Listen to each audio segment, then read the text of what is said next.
আপনি কি কখনো ভেবেছেন প্রতিদিন মাত্র ৫ টাকা জমিয়ে কেউ কোটিপতি হতে পারে? শুনতে অবিশ্বাস্য লাগছে, কিন্তু এটা একেবারেই সত্যি ঘটনা। আজ আমি আপনাদের শোনাবো এক গরিব মানুষের গল্প, যিনি প্রমাণ করেছেন ছোট অভ্যাস বড় অলৌকিক পরিবর্তন আনতে পারে। রহিম ছিল গ্রামের এক দরিদ্র ছেলে। প্রতিদিন ভোরে বাজারে কাজ করত, কারো মাল বহন করত, কারো দোকানে ঝাড়ু দিত। দিনে যা উপার্জন হতো তাতেই চলতো সংসার। একদিন বাজারে এক বৃদ্ধ তাকে বললেন, বাবা, টাকা খরচ করার আগে কিছু সঞ্চয় করো, ভবিষ্যৎ বদলে যাবে। রহিম হেসে বলল, আমার হাতে তো অত টাকা থাকে না চাচা। বৃদ্ধ বললেন, শুধু ৫ টাকা রাখো প্রতিদিন। প্রথমে ব্যাপারটা মজার মতো লাগলেও সেদিন থেকে রহিম প্রতিদিন আয়ের মধ্য থেকে ৫ টাকা আলাদা করে রাখত।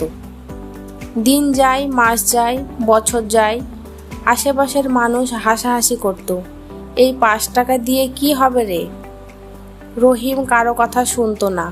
সে জানতো ফোঁটা ফোঁটা জল মিলে যেমন ঘরোয়া কলস ভরে যায়, তেমনি ছোট সঞ্চয়ও একদিন বড় হবে।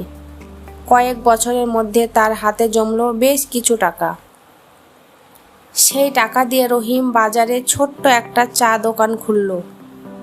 শুরুতে ব্যবসা খুব ছোট ছিল, কিন্তু রহিম গ্রাহকদের সাথে ভালো ব্যবহার করত, সৎভাবে কাজ করত, আর প্রতিদিনের লাভ থেকেও সামান্য সঞ্চয় চালিয়ে যেত।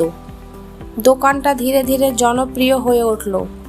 মানুষ বলতো, রহিমের চায়ে আলাদা মজা আছে, আর মনটাও ভালো ছেলেটার। কয়েক বছরের মধ্যে রহিম দ্বিতীয় দোকান খুলল, তারপর তৃতীয়। সে শুধু চা বিক্রি করতো না, বিস্কুট, স্ন্যাক্স, এমনকি কফিও বিক্রি শুরু করলো। এক সময় সে বড় শহরে গিয়ে ক্যাফে খুলল। আজ তার ব্যবসার মূল্য কোটি টাকার বেশি। রহিম এখন গ্রামের তরুণদের বিনামূল্যে ব্যবসা শেখায়, যাতে কেউ গরিবি আর হতাশাকে অজুহাত না বানায়। আপনার কাছে যতই কম থাকুক না কেন, প্রতিদিন ছোট করে শুরু করুন। বড় স্বপ্নের জন্য বড় টাকা নয়, বড় মন আর ধৈর্য দরকার।